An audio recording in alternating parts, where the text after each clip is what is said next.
Bismillahirrahmanirrahim. Assalamualaikum warahmatullahi wabarakatuh. Waalaikumsalam warahmatullahi wabarakatuh. Selamat datang di Bismui, Bincang Islami bersama manajemen UII. Sahabat Bismui, semoga selalu dalam lindungan Allah Subhanahu wa Ta'ala. Semoga kita juga selalu mendapatkan kekuatan untuk menjaga keimanan dan ketakwaan kita. Layaknya kita selalu menjalankan apa yang diperintahkan oleh Allah dan menjauhi apa yang dilarang oleh Allah. Nah, pada hari ini insya Allah kita akan mendiskusikan salah satu yang menjadi larangan Allah, yaitu adalah israf atau berlebihan.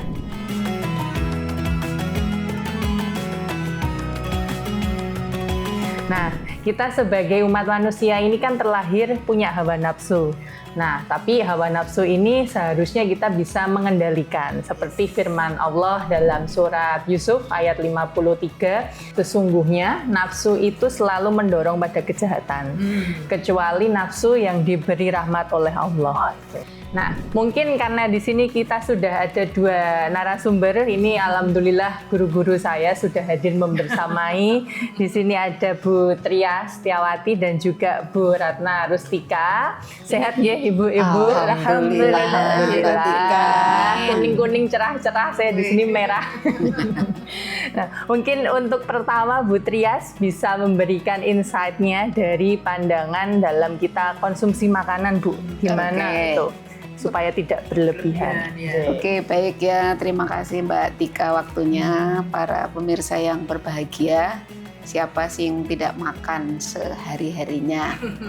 Ya, orang katanya yang banyak 3 kali sehari gitu ya. Nah, tapi tadi seperti yang disampaikan Mbak Tika, bahwa ada nafsu yang baik ya, ada nafsu yang jahat gitu. Nah, yang baik yang mutmainah gitu ya, dan artinya tenang. Nah, ini ketika dalam soal makan juga kita hendaknya menjaga nafsu kita, karena kita dilarang berlebih-lebihan ketika makan. Nah, ini seperti yang disampaikan ya dari Al-Mikdam bin Ma'di Yakrib radhiyallahu anhu. Jadi bunyinya begini persisnya.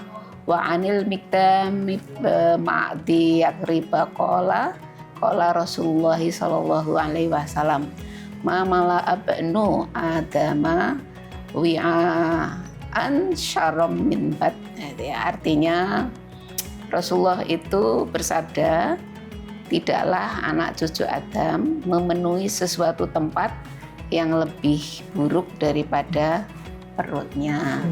Jadi idealnya perut itu sepertiga untuk udara, sepertiga untuk air, sepertiga untuk makan. Kalau orang Jepang tuh hara haji. Itu pokoknya 80% nggak boleh kekenyangan gitu. Jadi ya kita diminta untuk menjaga keseimbangan dalam pola makan, tidak berlebihan ya, seperti kita lihat sekarang. Banyak orang kelebihan kalori karena harusnya makan secukupnya, nah makannya berlebihan dan jadilah obesitas yang banyak di Indonesia ya.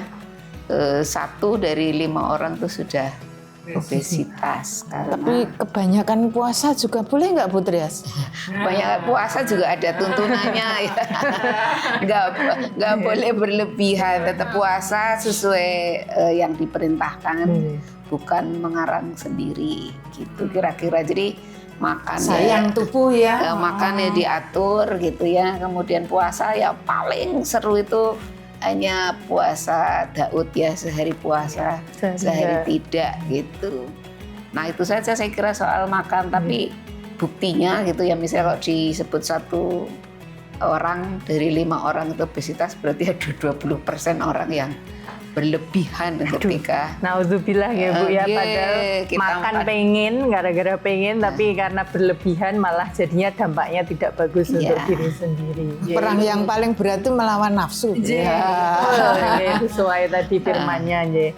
Mungkin untuk yang kedua ini Bu Ratna nih mungkin bisa memberikan pencerahan dalam hal membelanjakan harta atau berbelanja ini gimana Bu kita? Ya, terima kasih Mbak Tika. Ini pertanyaan yang menarik juga ya, karena nafsu belanja ya apalagi yang muda, kayaknya nggak muda aja ya. Saya juga udah nggak muda. Itu mungkin perempuan laki-laki itu juga agak beda ya. Kalau sudah belanja, ini belum yang online ya, belum yang online itu, wah kayaknya nafsunya udah sulit mengkontrol ya. Apalagi kan kalau marketing people itu makin beli, makin banyak, makin berhasil. Nah itu juga menjadi catatan ya, karena manusia itu sebetulnya kan butuhnya ya secukupnya ya. Kita, kalau pengalaman saya itu waktu habis sering kebanyakan beli terus ada perasaan menyesal, kok aku belinya banyak ya. Padahal terus habis itu juga nggak dipakai, kesimpen aja. Jadi kalau menurut ajaran Islam itu juga dikatakan orang yang cerdas, itu yang tahu kapan ya, kapan butuh, kapan enggak, kapan di tengah-tengah. Jadi konsep tidak berlebihan tadi kan, di pertengahan itu kita sudah waspada. Bahkan juga dikatakan umat Islam yang cerdas adalah paham di mana itu pertengahannya gitu ya, Bu Trias, Mbak Tika. Dan memang itu yang paling sulit. Karena kepleset itu ya gampang ya. Tapi kurang juga nggak boleh ya, kurang juga nggak boleh. Saya kira itu belanja ya di situ ya. Lihat sosial media dikit-dikit kena iklan gitu ya Bu ya. Kalau nggak bisa kontrol ya setiap kali kena iklan beli. Padahal sekarang bayar makin gampang ya, klik. Iya. Ya udah lepas. Jadi bidang manajemen kan juga sekarang topik sustainability itu ya Bu ya. Jadi kebanyakan belanja nanti kalau sia-sia itu juga nggak sustain untuk bumi, untuk lingkungan sekitar juga. Ada tambahan itu, bukan Sikomo ya, FOMO. Missing out. Pokoknya kalau dia punya, aku juga punya. Nah itu kan juga kita Kurang pas gitu Bu. Gitu. Belanja gara-gara ikutan ya.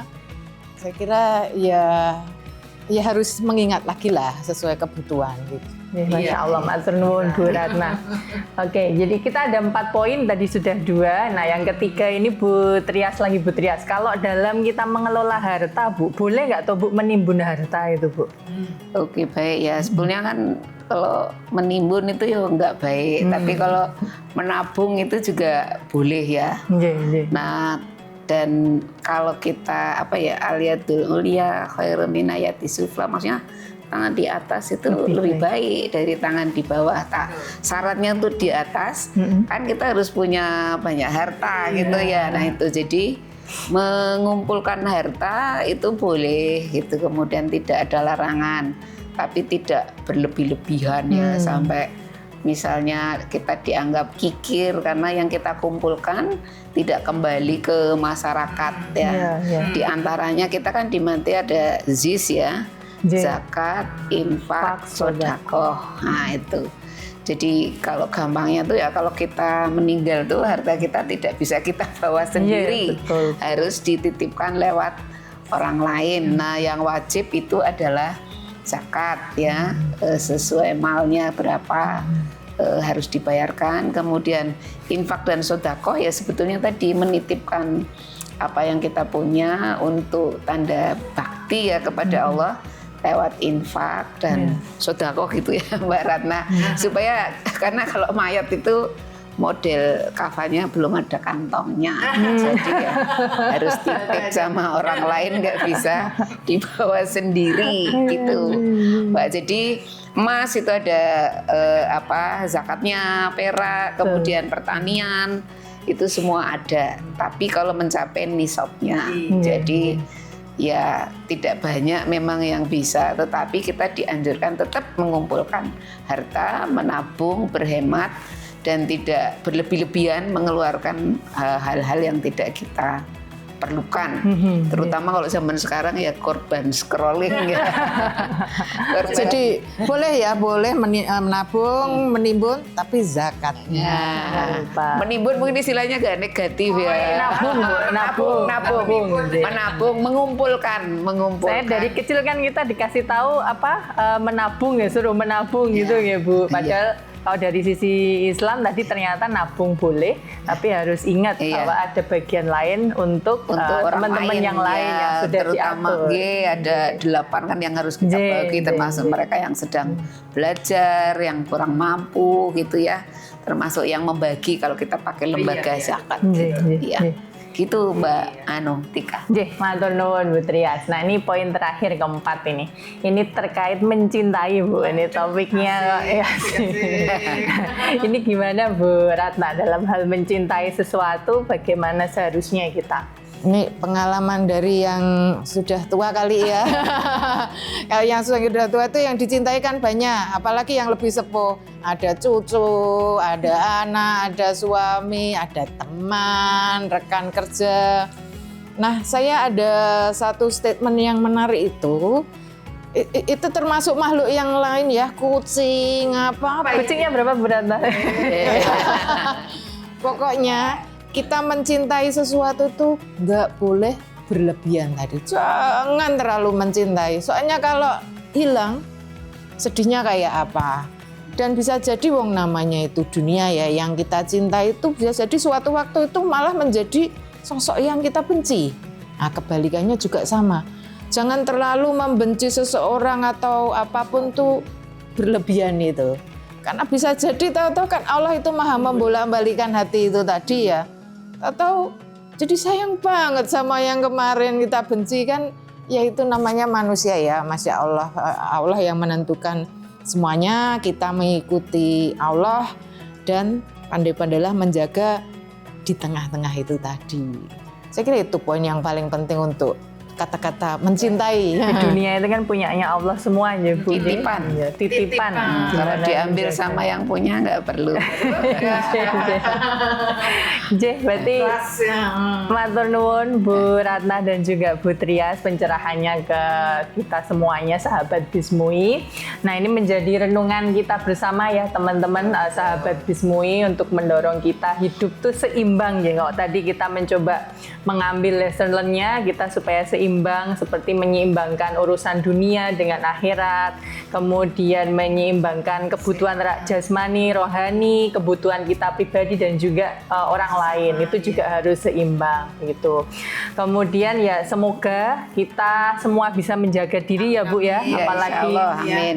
dari sifat israf ini supaya tidak berlebihan dan pandai-pandai bersyukur atas rahmat Allah, apa yang kita miliki kita syukuri. Tuh. Baik, mungkin itu. Terima kasih dari saya sebagai moderator menyampaikan mohon maaf jika ada salah dan kurangnya. Sampai jumpa di episode Bismui selanjutnya. Wassalamualaikum warahmatullahi wabarakatuh. Waalaikumsalam warahmatullahi wabarakatuh.